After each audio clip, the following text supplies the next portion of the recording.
Alright guys, what is going on? My name is Pipe Bomb City and welcome to my NXT TakeOver San Antonio predictions here, guys. Before this video begins, be sure to check my Instagram at Pipe Bomb City and be sure to subscribe, like, and don't forget to comment on this video, guys. So, I did a Royal Rumble predictions video. This is going to be a lot shorter than most of my predictions videos because, again, I'm not the average viewer of NXT. I watch all the specials, but I have not been watching it lately, you know, every single week. I've been slacking, guys. I'm not even gonna lie to you. I haven't been watching it as much as I used to, but of course I know that shit is great down there. Of course, the touch is a little bit gone from how things were in 2014, 2015, but fuck it, you know, whatever, 26, whatever. Shit, NXT is always amazing, and I thought, you know what, man, I'm so hyped for Royal Rumble weekend. Let's do the NXT TakeOver San Antonio predictions here. So, I know what's going on with Rude and Nakamura. I know what's going on with Eric Young and Ty Dillinger. I know what's going on with the Authors of Pain and DIY, but I'm not familiar with really what's going on in the women's title match and Roderick Strong versus Cien Almas. So I'm going to do my best to talk about those two matches, but I got my shit set for those other three I mentioned. So let's get into the main event, alright? So we have Shinsuke Nakamura versus Bobby Roode for the main event, of course. And let me just say right off the bat, I think Shinsuke is going to win, but Bobby Roode is going to be NXT champion in 2017. I can guarantee that, right? So then why am I predicting Shinsuke? Well, because I feel like they're going to say that before WrestleMania weekend, having Roode win the title, you know, because of course that's going to be like a glorious occasion, no pun intended, and then they're going to have Nakamura retain here, Roode loses, goes on before WrestleMania weekend, which is no offense to the Rumble and no offense to NXT TakeOver San Antonio, but that's a more momentous occasion. And of course, last year we had NXT TakeOver Dallas, and this year we're going to have Florida shit, I don't know, whatever. So that's going to be happening, and I feel like Bobby Roode is going to win the title there instead, and I would not be surprised at all if Roode wins the title at San Antonio. I would not be surprised at all, but to sum it up, I feel like this is going to be a good match. The Bobby Roode character has just taken off so much, and I'm so excited to see him be NXT champion this year, hopefully, which he will be again. I can guarantee it. And Nakamura is great. These are the two best guys, in my opinion, in NXT right now. It could be argued for other people, but again, shut up. These are the two best in NXT right now, so it's great to see them face off. The rivalry has been pretty good so far, as most of the NXT title rivalries are.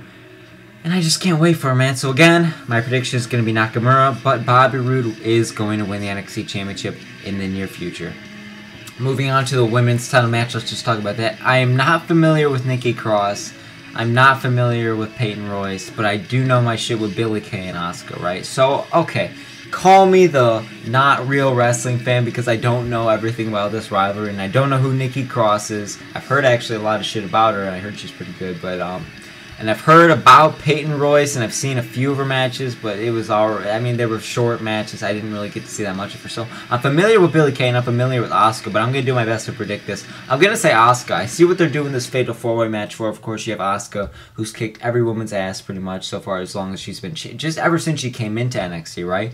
She's been dominating everybody. So I understand why they're in a Fatal 4-Way match.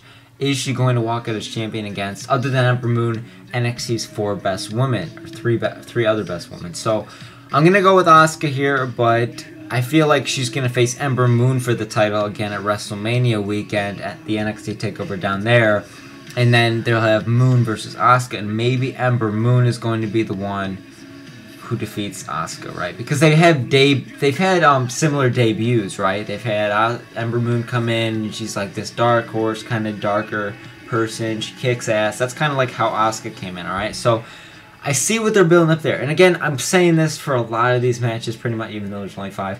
Shut up.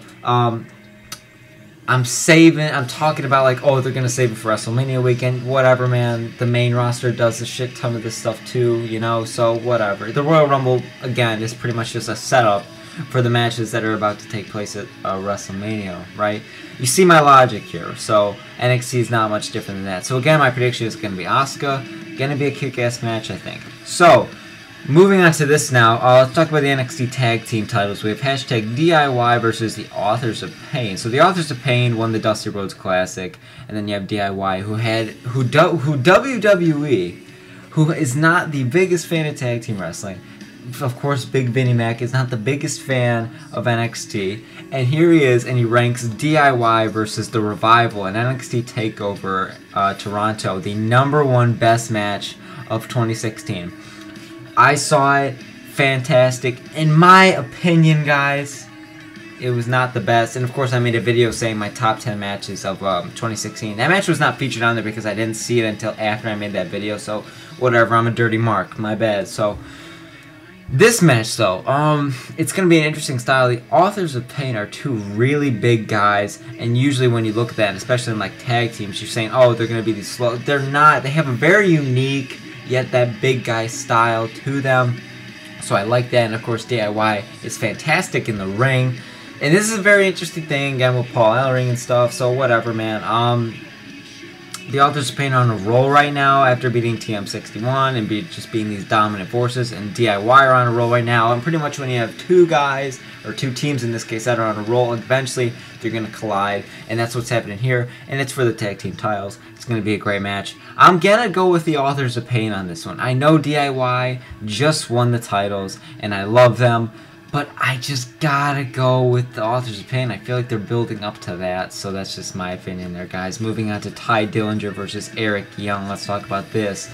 I like some of the aspects that they're doing here with this rivalry. It's alright, you know. It's an interesting concept, but it's kind of been done before, where it's like Dillinger's losing all the matches and Young's like, join us, but then he's like, no, and then match, yay, because that's how things work in WWE, damn it. So my prediction here, I'm gonna go with Eric Young. Alright, so yeah, whoa, hold on a sec. I'm predicting 3 and is Asuka a babyface anymore? I'm sorry, I have not watched it in a while. I'm pretty sure she's still a heel, but fuck it, what do I know, right? I'm just a dirty mark. So anyways, I'm predicting Authors of Pain to win, and I'm predicting Bobby Roode to win eventually. What the fuck am I predicting all these heels to win for? You know what? Shut up, dirty mark. I'll do what I want. I'm going to predict Eric Young to win, right? I feel like they're going to have Dillinger win eventually and get his revenge on Young, but I feel like they're just going to have Young go over. You know, I believe this is Eric Young's first NXT TakeOver. So, you know, man, and Eric Young, of course, was one of the great TNA talents. Just a great talent overall in the indies and shit. So, that's good stuff, and they're bringing him in here, of course, as all NXT top guys do. Eric Young is going to be a force to be reckoned with eventually in NXT, especially with Sanity, you know? They're going to be one of the good factions in there. Probably one of the dominant ones eventually, you know? Because we haven't really seen a multi-man or woman slash whatever in this case, giant bundle of chaos in NXT before, so that's going to be interesting in the future. So I feel like they're going to start off Young on the right foot, and they're going to have him go over Dillinger. Unfortunately, man, my man Ty Dillinger, the Perfect 10, might get another loss. It's a downside, but whatever, man. That's just my prediction. If this video was for who I wanted to win, fuck it. Rude would be winning the NXT title. DIY would be retaining. Fucking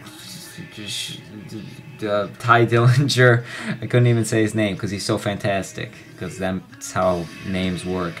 Ty Dillinger would win, but you know, man, it's not in that case, so whatever. I'm predicting Eric Young. Finally, let's talk about this last match here. Roderick Strong versus Almas. Cien Almas, from what I've seen, has not been booked good at all. First of all, they took the mask off of him, and he's a good-looking guy, right? So he can attract that viewership that like Vince is looking for. Like, oh, he's gotta have the look. That's my Vince McMahon voice. I'm not even gonna indulge you with that. Vince wants the pretty guys, and he's like an alright looking guy, right? So there's that, you know, because some of the shit on the main roster, they're after the looks. They're like, alright, you're an alright looking guy, let's take the mask off you.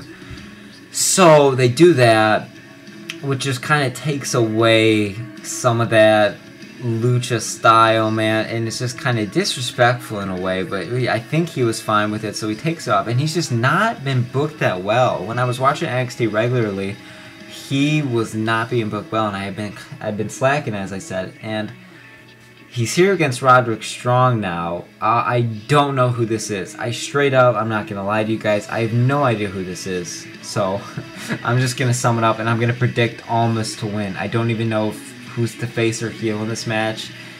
but fuck it, right? I'm just gonna go with Almas. So anyways, guys, those are my NXT TakeOver San Antonio predictions.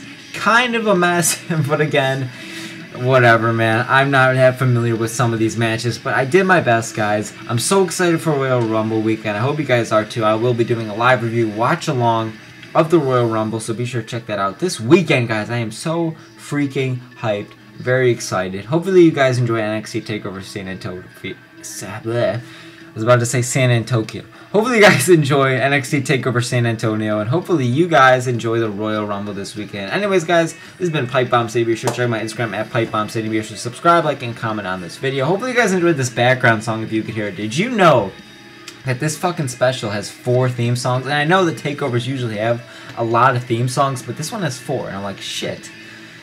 It's just crazy, you know? So, hope you guys enjoyed that. Be sure to subscribe, like, and comment on this video. Anyways, this has been Pipe Bomb City, and I will see you all next time. Tonight is the night, bright lights, high crowd, yeah, we even throw down, everybody get loud. Tonight is the